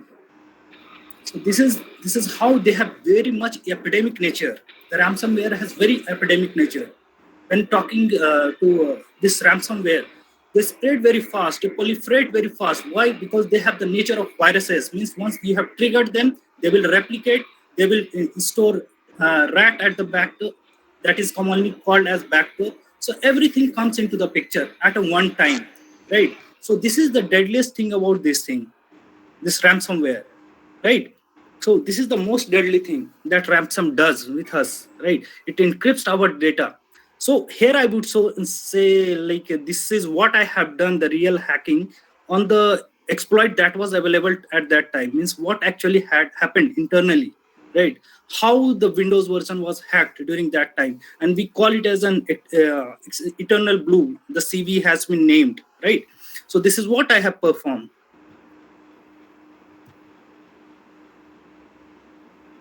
There is some glitch in the video. Just wait a second. Sorry, there is some glitch in the video. So the thing is that this ransomware, this has attacked the whole NHS, and it spread it within a very few time. Okay, so the reason for this attack was SMB. Okay, we have SMB, right? Service message blocker. Like no, the main aim of this SMB is what? What will the SMB do? It shares the communication when we are doing between the printers, various resources that are available within a workstation, right? So it exploited that thing, right, in the very early version of this Windows 7. So what that led to this attack was the carelessness. The patch was already available, right? The patch was already available there. But the thing that happened was they have not updated this patch. Okay, they have not updated this patch. So this was the worst thing. Okay, the patch was already released by Microsoft, but they were not able to update it. Do you know what was the main reason? A single USB that entered the system of a person. Okay, a single USB drive, a USB drive which you have as pen drive, the most common thing. They put it the malware in that, ransomware in that. Somebody used it in the system, and it is start exploiting.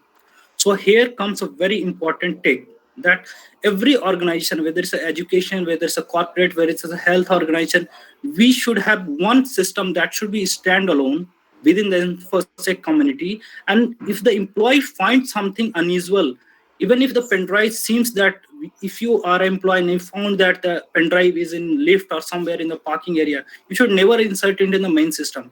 Either you can hand it to the InfoSec community, okay, the team member who is in the InfoSec within your organization, or you should first use a standalone system that is not having crucial data. So what is the standalone system? It is not standalone means it is not sharing any internet connectivity with the rest of the system. Or there is no any LAN connection within rest of the system within that organization. So what it will happen, even if it infects, it will infect only one system. So the epidemic nature of the ransomware will stop then and there. Okay. And secondly, what we can do, we can investigate that ransomware, and then we can produce a strategy that we can do as a threat analyst and a resource and risk analyst, that how we can stop it in further from happening in the future, right? So coming to this Rootkit, okay, Rootkit is a program right now that again is also a malicious thing. Like no, it is has similar thing like that Keylogger. Okay, Rootkit is nothing but is similar to the keylogger. Okay, that works in the behind. Yeah, we can say that it go unrecognized with your antiviruses. And how it does it? How it does is, okay, we are talking about ransomware, it go undefined. We are talking about malware, it go undiagnosed. So why this thing happening? These things are happening. The only reason is that we are not very conscious when we are on the working on a public Wi-Fi, or if we are working on an organization that is not updating its firewall rule very precisely, right? It's very important to update your firewall rule. Okay, so that is the advantage this take. Now, how it happens in the real scenario? What it happens that when the bots come into the picture, first the bot, there is one bot which goes into the Windows registry section and it tries to install the certificate, right? It tries to install the certificate. Once the certificate is installed within your host system, it means now the thing that would be allocated by that particular certificate would be considered as legal entity. So what happens when the malware or ransomware comes next into the picture? Once the bot has installed that certificate, the host system or the antivirus event that is installed in the system consider that thing as a legal entity. Why? Because it has been legalized in your registry section of the window, right? Their certificate has been registered as a legal entity. So what happens? The malware finds an easy way to get into it. So this is the first criteria they use to attack a ransomware or malware.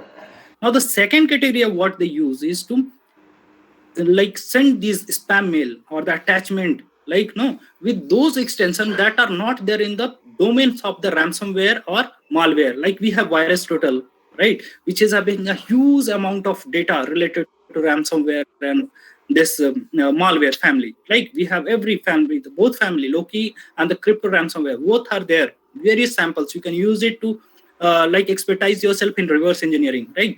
So the thing is that the next way they attack your system is to use an extension that is not known to the public domain or to the domains that uses this ransomware as a library.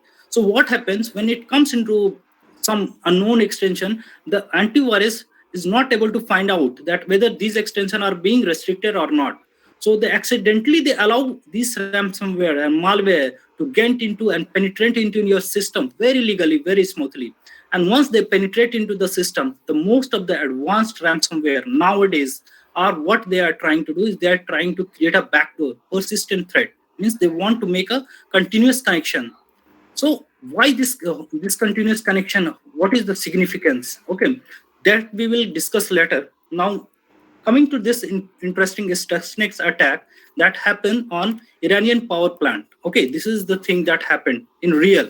Okay, so what happened is that accidentally, you can say an employee inserted that pen drive which was infected with malware. Okay, that was instructed with this Stuxnet. This is a malware. Okay, so what it does, it now epidemically spread it in the whole system. Okay, and it started creating the copies. Okay, so in nuclear fission enrichment, okay, the most important point is centrifugal pumps. Okay, what it does, it is a fan that moves during the enrichment of uranium.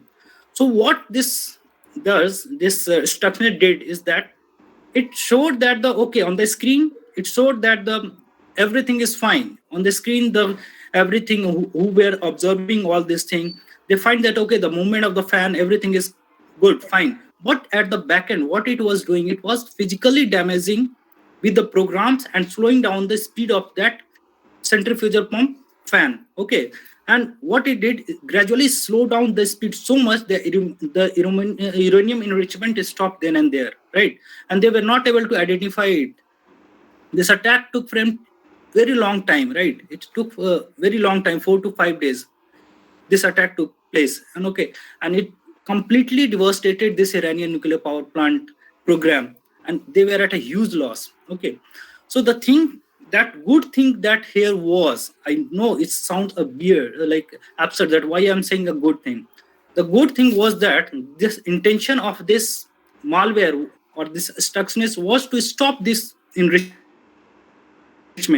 rather than if it could have been used at the latter stage when uranium was already enriched or it was already fissioned. So it might has created some collisions. Okay, and there would have been a loss of life, and that is the most highest priciest thing in the world. The loss of life is the most pricious thing. So what I saying that if it has been done at a later phase, it has been a damage to humanity. So a cybersecurity thing leading a damage to humanity if it's not used in a proper way, and if it's not in a proper hand. Okay, so now the next thing is this sophisticated credential industrial control system. The industrial control system where our everything depends upon. Every day we are using various of items, various of things daily need uses that comes from huge industries, and ISCs play an important role. Okay, so what this attacker did, like what they did, they tried to talk with these people who were like working there. Okay, and they what they do, they try to gain some of the information, as has been discussed, that social engineering attack. So excuse me, so what they did is they did social engineering attack. So the gateway, the entry point was the social engineering attack. And if you see, most of the time the devastating attack that took place in the cyber world, the entry point is always the social engineering attack. Why? We give our date of birth, we give a lot of information, our likes, our dislikes.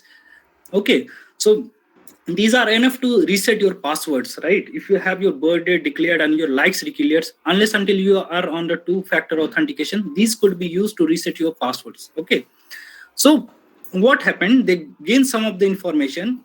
Okay, and they then injected this with a malware. They injected with this malware. Okay, and they lost billion of dollars.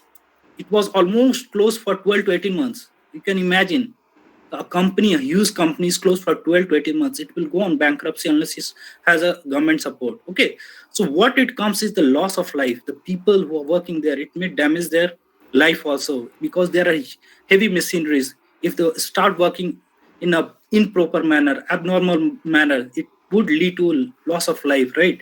So you can see that how the level has gone very high in the field of this hacking, and why we need research in this field every day.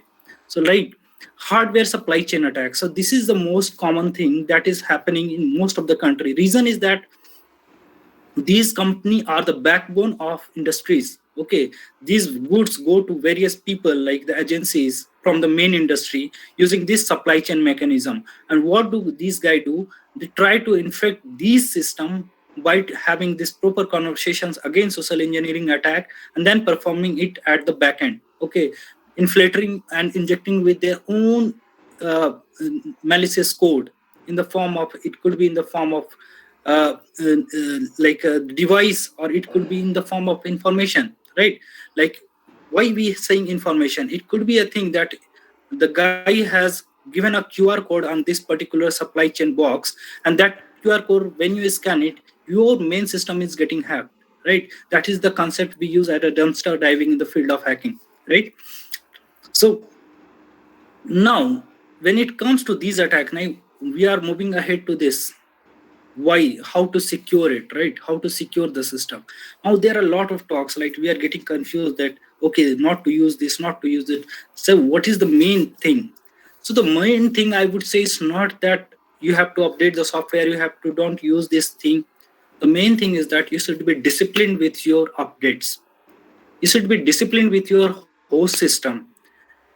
At the end, it's your asset. If your email is compromised, email is connected with your banks, email is connected with your insurance company, email is connected with your health department. So once your email is compromised with your host system, you have compromised everything, right? So we should put a discipline that, okay, we should be updating our system, our antiviruses, and it should be a continuous habit in the era of this, in this digital era. Okay. Now, as we have talked that we should never open this untrusted email attachment, right? So why this? Because the thing is now, I will tell you one thing, like few days ago, like few years ago, Adobe was attacked. The reason is that when we open attachment, there could be a malware that is embedded inside it. The malware is embedded inside it. Okay, so when we embed something inside it, okay, it's hard to be scanned by the antivirus. Okay, so that's why in that disguise form, every ransomware malware comes into the picture. Okay, so the main motive that we should do it, we should avoid is there are two ways. Okay, either we can apply the firewall concept at every host, or we can apply the firewall at the end system. What is that end system? Means the gateway. Okay, the gateway should be protected with firewall. Then again the question comes, the firewall getting compromised. Okay, yeah, the firewall is getting compromised because we are not actually configuring the firewall properly, right? We are not prioritizing the layer, like what should be the priority of accessing a website or blocking a certain website. So that we needs to refresh most of the time, right? So in fact, you have seen that Google, this Apple, their things are not getting hacked very easily. The reason is that they have dedicated team, and if they find any vulnerability, they want to remove it very fast. They don't wait for Wednesday. Like, no, most of us, we are knowing that Microsoft gives us patches on every Wednesday, right? So the question comes, okay, we have antivirus, everything. Then what was the reason of this attack? The reason was the zero-day attack. Means something. What is this zero-day attack? It's nothing very strange thing. Zero-day attack is something that for that vulnerability, we have not made the patch. Okay. So if we have not made the patch, okay, and attacker uses that vulnerability, we call it a zero-day attack, right? Something not very strange thing. Now, implementing two-factor authentication is very important. It's very important to implement this two-factor authentication. But I would say implementing two or activating two-factor authentication should go in hand with the antivirus updation, even in your phone, right?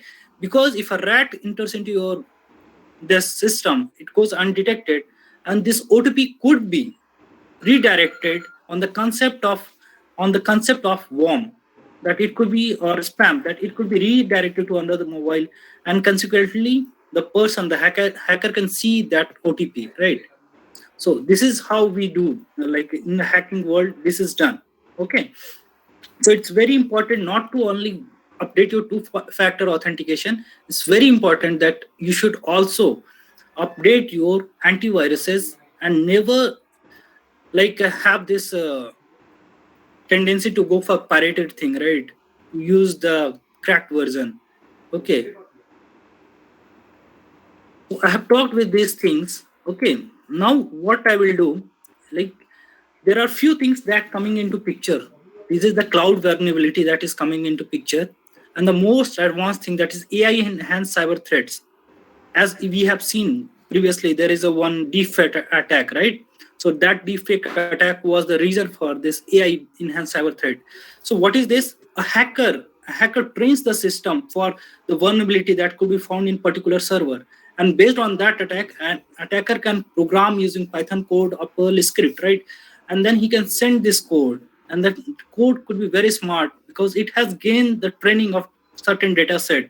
So this is the new trend that is coming into picture for these attacks, right?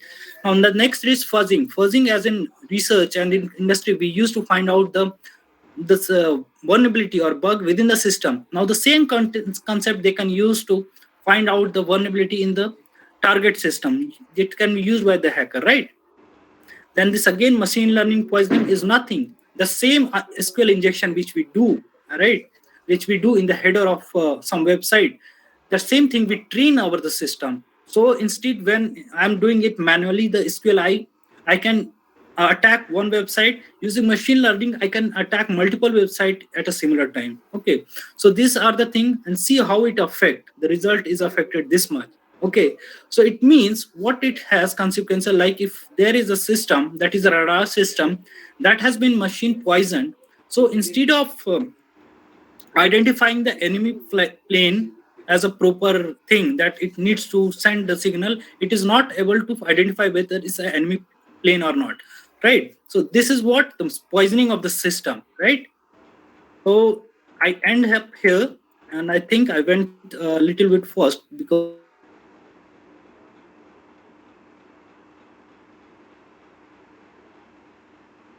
I have less time, right? And I will show one thing, that is the practical evidence. Okay, how this attack takes place actually.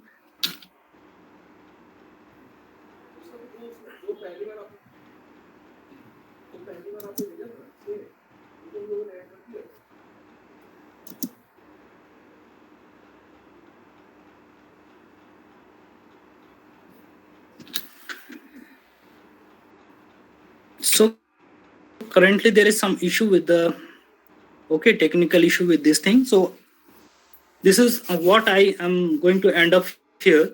Okay, so I was curious about showing you this WannaCry attack.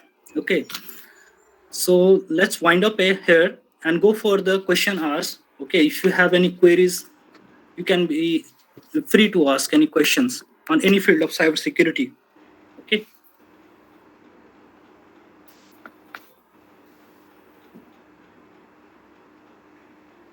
Yeah, good evening, sir. Yes, sir. Good evening. Sir, actually, I just want to know that can we use this keylogger in online mode? We can use this keylogger in online mode only if we are able to know the protocols of that particular website. Then we can use it. So when I'm saying this thing, it means that we are interested in knowing, like if you are saying online, it means, if I'm not wrong, you are talking about certain website, right? Or so certain website you are telling. So what we have to do, we have to first find the vulnerability in that particular website. Okay, once we find that which language it is using and where the developer has made mistake, we can go, depending upon the vulnerability, we can go for SQL blind, we can go for SQL injections. Okay, we can go for cross-site scripting. So the thing, it depends that what is the vulnerability that is residing in that particular website. Okay. All right. Thank you. Okay, thanks. Anyone?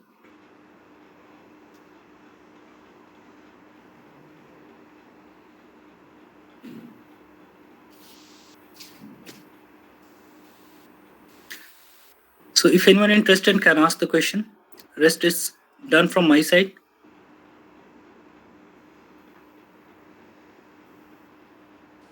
I don't think there's any more question left. Oh, there's one in the chat box. Yeah, Khantasa, when you are saying something that is free VPN, yeah, it is available free and you can use it. But if you have used the VPN, this free VPN, you might have noticed one very frequent thing, that connection goes off and on. If I'm not wrong, the connection goes off and on. It means once the connection is gone, your IP is gone to the person whom you are trying to attack, right?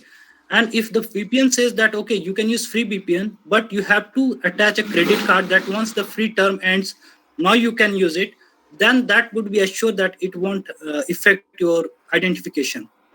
And if I would suggest you, it's better to use Tor over a VPN.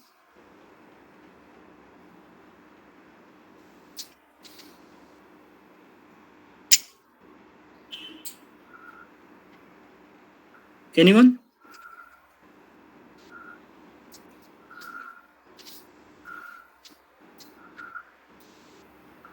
Okay, the question, if a device connected to the internet, it is hackable, right? And if we if we can be fooled, we can be hacked. So the smart one way, no matter the attackings are different, what is that can be done really prevent attacks? Okay, so the most smartest way is never to get something that comes at free level. Okay, whether it's a VPN, whether it's an antivirus, whether it's anything, you are using Windows with the cracked key, you are saying that I'm using Windows 10, it has all features, but you have not buy the license of that Windows, then you could expect any day attack on your system. It's just a matter of time. If you have heard a person's name, or who is the chairman of this NSA USA, he said it's just a matter of time the system will get hacked. So the thing is that anything, if you are using, whether it's the internet or offline, you can see the Stuxnet attack was done offline. The pen drive was inserted physically. Okay, so what I'm saying that anything that comes at free is an attack in this era of digits. Digital era is very smart thing, right? So I would say never use something that comes free, and that's why the iPhone and Macintosh get less hacked.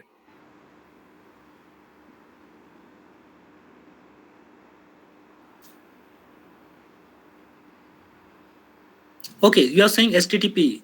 It is safe only when you are accessing the thing at your domain. When I'm saying domain, okay, when I'm saying domain, it means what? You know that these sites are safe. according to your knowledge and according to public domain. It's safe. Means your antivirus is showing a green signal, right? Then it's safe. Unless until no HTTP requests are safe. Because if you use if you use this tools which are used for finding the vulnerability, most of the vulnerability will come in port 8080, right? 80. This is HTTP. So I won't suggest use it. No, even not because website not having SSL. Yeah, it's very unsafe to use it.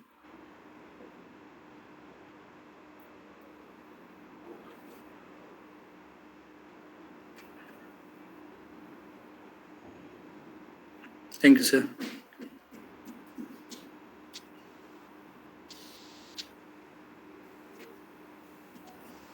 So any question from the audience? Any further question? Sir, I don't think that there are any question left. Okay. So I wind up here. Okay, yes, and hand it over to you. Okay, thank you, sir. Thank you, Dr. Parma Nand, sir, Dr. Bharat Bhushan, and Avinash Kumar, sir, for taking some time off your busy schedule for this wonderful webinar. I think our audience learned much about the cybersecurity industry and how to prevent this type of attacks.